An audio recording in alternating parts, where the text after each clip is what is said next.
लाहौर के lady Willingdon hospital से video viral हुई है। पहले तो वो देखते हैं, उसके बाद इसके ऊपर अपना क्रिटिकल एनालिसिस हम करेंगे।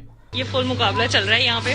कौन पहले सेक्शन करता है? डॉक्टर आयशा और doctor Taiba. Doctor Taiba. Doctor Isa is the जज। और ये supporter 1 doctor Taiba, supporter 2 doctor Ayesha. ये जो दो लड़कियां हैं ना जो ये वीडियो बना रही हैं, ये उसके ऊपर लिखा हुआ भी है टिकटॉक ऑब्सेशन, लेकिन असल में टिकटॉक ऑब्सेशन नहीं है वो। ये तो एक नॉर्मल सी बात है ना, टिकटॉक तो हर बंदा ही चला रहा है। लेकिन ना आज हमने इसकी जड़ को पकड़ना है कि जड़ पे हम जाके ज़रा एक क्रिटिकल एनालिसिस करेंगे कि ये क्यों हो रहा है। देखो, नॉर्मल गली मोहल्लों में कोई छपरी किस्म के लड़के टिकटॉक बनाते हुए मिल जाते हैं, वो नॉर्मल सी बात है ना। हालांकि वो भी नॉर्मल नहीं है, लेकिन नॉर्मलाइज कर दिया गया है, वो इतनी बड़ी बात नहीं है। लेकिन एक ऐसे क्रिटिकल जगह पे जहाँ सर्जरी चल रही हो, अच्छा यहाँ पे मैं तुम लोगों को बता दूँ कि 2 गायनाकोलॉजिस्ट जो है, सी सेक्शन ऑपरेशन होता है डिलीवरी के दौरान ना, जो कि वो भी एक 2 नंबरी होती है, उसके ऊपर भी पहले बात करते हैं। तो वो 2 नंबरी क्या होती है कि डॉक्टर भी ना अपने पैसे बनाने के लिए, पैसे की लालच में ना, किसी का अगर सी सेक्शन आता भी नहीं है ना, नॉर्मल डिलीवरी होती है तो उसको भी सी सेक्शन लिख देते हैं ताकि पैसे अच्छे बन जाए ना। और सी सेक्शन तुम लोगों को पता भी होगा कि कितना ख़तरा होता है ना। बस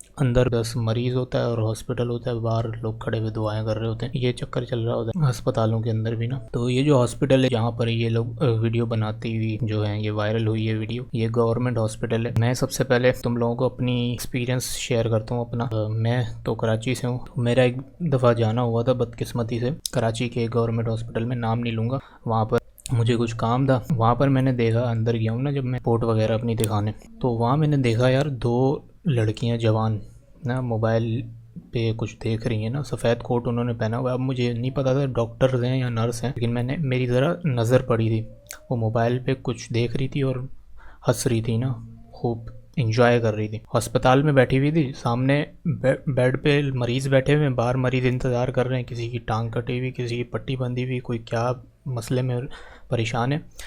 2 सफ़ेद कोट पहनी हुई लड़कियां बैठी हुई कुछ चला रही थी मोबाइल पे। अब मुझे ये नहीं पता टिकटॉक पे रील्स देख रही थी या इंस्टाग्राम पे मीम्स देख रही थी, वो देख के खुश हो रही थी, लेकिन मुझे ये नहीं पता। तो ये तो मेरा एक्सपीरियंस है ना गवर्नमेंट हॉस्पिटल में, क्योंकि वहाँ तो एक खुला माहौल इनको मिल जाता है। पता होता है यार गवर्नमेंट की तरफ से हर महीने तनख्वाह आ रही है, चिल होके काम करो, कोई रिस्ट्रिक्शंस, कोई मतलब पाबंदी किसी चीज़ की इनके ऊपर ये लोग समझते नहीं हैं, खुल के हर चीज़ करते हैं ना। मर रहे होते हैं, तड़प रहे होते हैं मरीज़ गवर्नमेंट हॉस्पिटलों के बाहर कराची में, तुम लोगों को भी पता ही होगा। तो ये एक ना, तो ये वीडियो ना एक असल में सिग्नल है कि देखो यार क्या 2 नंबरी चल रही है, थोड़ा होश में आओ। 2 नंबरी अब ये किस तरह की है, कैसे शुरू हुई है, कि आज हम जड़ तक जाएंगे ना। तो मेरे एक फेवरेट स्कॉलर है साहिल अदीम, उसकी मैंने एक वीडियो मेरी नज़र से गुजरी थी।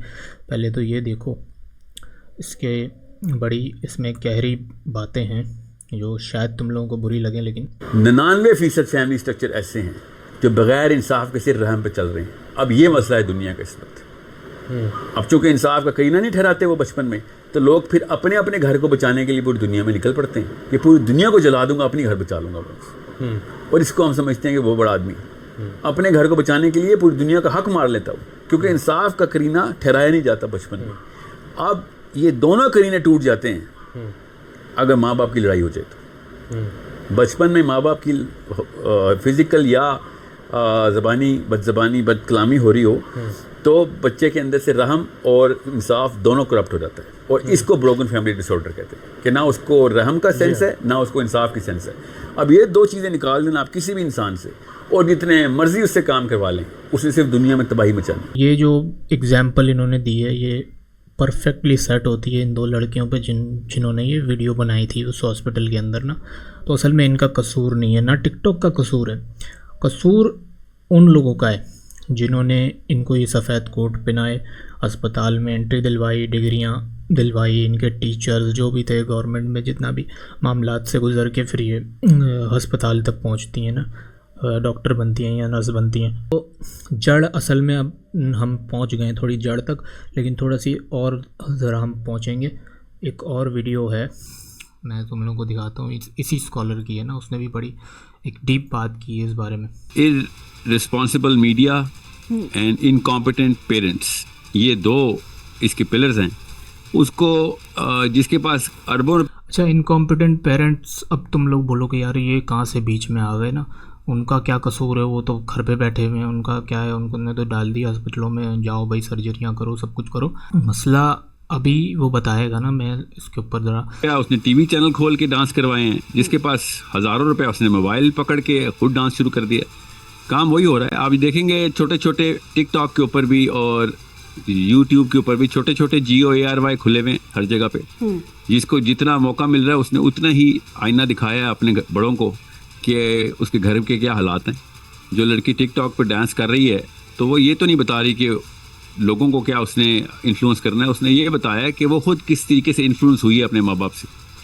It's a pretty common sense thing. तो जब अम्मी शाहरुख खान की फ़ैन होंगी तो बेटा फिर साथ वाली लड़की को सलमान खान बन के ही दिखाएगा छत पे। दिस इज़ अ पहुंच गए, अब हम पहुंच गए वहाँ जड़ तक। तो जड़ ये है मेरे भाई कि जब हम छोटे छोटे थे ना, तुम लोग भी, तो जो भी वो लोग हैं जो मतलब इस टाइप के हैं, जो भी लड़की हो, उन लोगों की बात हो रही है कि उनके घरों में बचपन से अगर TV ARY और टॉक शोज़ लगे हो, नवाज़ शरीफ इमरान खान की लड़ाइयाँ चल रही हों, शाहरुख खान सलमान खान उनके बड़ों के फेवरेट हो ना, अम्मी अब्बू के इन जैसे होंगे, तो वो असल में वो चीज़ दिखा रही होती। तो हम टिकटॉक को असल में ब्लेम करने में बैठा ही नहीं हूँ ना। मैं अब तुम लोगों ने सोचा होगा यहाँ पे आके मैं टिकटॉक की बुराइयाँ शुरू करूँगा इस पर, लेकिन मैंने तुम्हें पहले ही बताया हम जड़ तक पहुँचने। हमारे अगर मुल्क में अल्ताफ़ हुसैन, नवाज शरीफ, इमरान खान जैसे लोग हर वक्त टीवी के ऊपर होंगे तो छोटे बच्चे भी वही हरकतें करेंगे। आप देखें यूट्यूब की रील्स के ऊपर क्या चल रहा है, ट्विटर के ऊपर क्या चल रहा है, पूरी दुनिया ट्विटर पे क्या बात करती है और पाकिस्तानी ट्विटर पे क्या बात करते हैं। तो वो पिछली नस्ल के ही असरात हैं जो विरसे में मिले हमें। ये है सारी कहानी ना। तो इसमें टिकटॉक का कसूर नहीं है, ना इन लड़कियों का कसूर है। कसूरवार जो है वो है गवर्नमेंट। और गवर्नमेंट जो इस वक्त की है वो 70 साल से ही वही गवर्नमेंट है अभी तक। बीच में कुछ लोग आ गए थे, उनको भी चलता कर दिया, लेकिन आखिर में वही गवर्नमेंट है। और उस गवर्नमेंट से इन्फ्लुएंस कौन हुए? हमारे अम्मी अब्बू, क्योंकि वो उन पे डिपेंडेंट है ना भाई। गवर्नमेंट के ज़रिए ही सारी चीज़ें चलनी है। गवर्नमेंट की स्कूलों में, यूनिवर्सिटीज़ में, कॉलेजेस में जाना है वहीं से ही, तो गवर्नमेंट के ज़रिए आवाम चलती है। तो आवाम के अंदर भी फिर यही बीमारी आ जाएगी। अब मरीम नवाज़ की फ़ैशन सेंस के ऊपर बात की जाए ना, एक कमीना आया था खुसरा, पता नहीं कौन था, कैंडोल नाम थे उसका। उसने कहा यार जिस मुल्क के PM की फ़ैशन सेंस इतनी अच्छी हो वो मुल्क के साथ क्या करेगा। अब क्या करा है वो, ये नज़र आया है उसने क्या किया है, ये आया नज़र। फैशन, ड्रामे, डांस, टिकटॉक, वो ये किया है उसने। तो ये असली कहानी जो तुम्हें कोई बताता नहीं है। तो बस यही है। और अस्पतालों पे थोड़ी सी बात करनी थी। तो जब से ये वीडियो वायरल हुई है ना, तो मैं तो बहुत ना अंदर से ना डर गया हूँ। पता है क्यों? क्योंकि मैं भी एक नौजवान आदमी हूँ। कल को मैंने भी शादी करनी है। शादी करने के बाद मेरे भी औलाद होनी है। तो उसको दुनिया में लाने के लिए जिनकी मुझे ज़रूरत पड़ेगी, गायनेकोलॉजिस्ट, उनके पास अगर मैं जाऊंगा और मैंने किसी नर्स या डॉक्टर के हाथ में मोबाइल देख लिया और उसको हंसते हुए देख लिया उस मोबाइल पे, तो मैं तो सोचूंगा कि यार मैं गलत जगह पे आ गया हूँ। और अगर हर अस्पताल में यही हो रहा होगा, क्योंकि देखो ना, एक ड्यूटी है, आप ड्यूटी पे बैठे हुए हो, आप मैं तो कहता हूँ ये मोबाइल चलाने की इजाज़त ही क्यों मिलती है? क्योंकि देखो ड्यूटी से फारिग होकर बंदा जो देखना है देखे, घर जाके मीम्स देखे, रील्स देखे, कुछ भी नहीं ना। लेकिन एक ऐसी जगह पे जहाँ पे सर्जरी चल रही है उसमें ये इस तरह का मजाक करना और चीज़ें करना। और कल आगो मेरे साथ तो अब जिन दोनों लोगों की सर्जरी हो रही थी उनके ऊपर सोचो क्या गुजरी होगी। कि हल्का सा भी अगर पुर्जे इधर उधर मार दिए उन्होंने तो बच्चे की और उसकी माँ की जान का सवाल है ना। तो ये इनकॉम्पिटेंसी जो है गवर्नमेंट के हॉस्पिटल्स में, प्राइवेट में भी बहुत ज़्यादा है, इतनी ज़्यादा नहीं है, गवर्नमेंट में ज़्यादा है। तो इन चीज़ों को देख के तो मैं तो डर गया हूँ। क्योंकि पहले तो मैंने सुना था, पहले तो एक हमने बुरी खबर सुनी थी ना कि यार डॉक्टर प्री प्लान जो है C-सेक्शन का मशवरा देते हैं कि C-सेक्शन करवाओ। वो हेल्थ के ऊपर डिपेंडेंट होती है ना वो चीज़ के, जो बच्चे की और मरीज़ की हेल्थ है उसको देख उसके हिसाब से हमने चूज़ करना है कौन सा प्रोसीजर करना है। सी सेक्शन करेंगे या नॉर्मल डिलीवरी, तो हर गवर्नमेंट या प्राइवेट अस्पताल में जो है वो सी सेक्शन का ही मशवरा देते हैं। भले नॉर्मल डिलीवरी का चांस हो फिर भी तो नेचुरल तो अल्लाह ताला की तरफ से नॉर्मल डिलीवरी ही है ना। सी सेक्शन तो नया डॉक्टरी के अंदर एक मतलब हेल्प ली जाती है उन लोगों के लिए है जिनकी हेल्थ के इश्यूज़ होते हैं, जिनको उनके लिए एक आसानी है।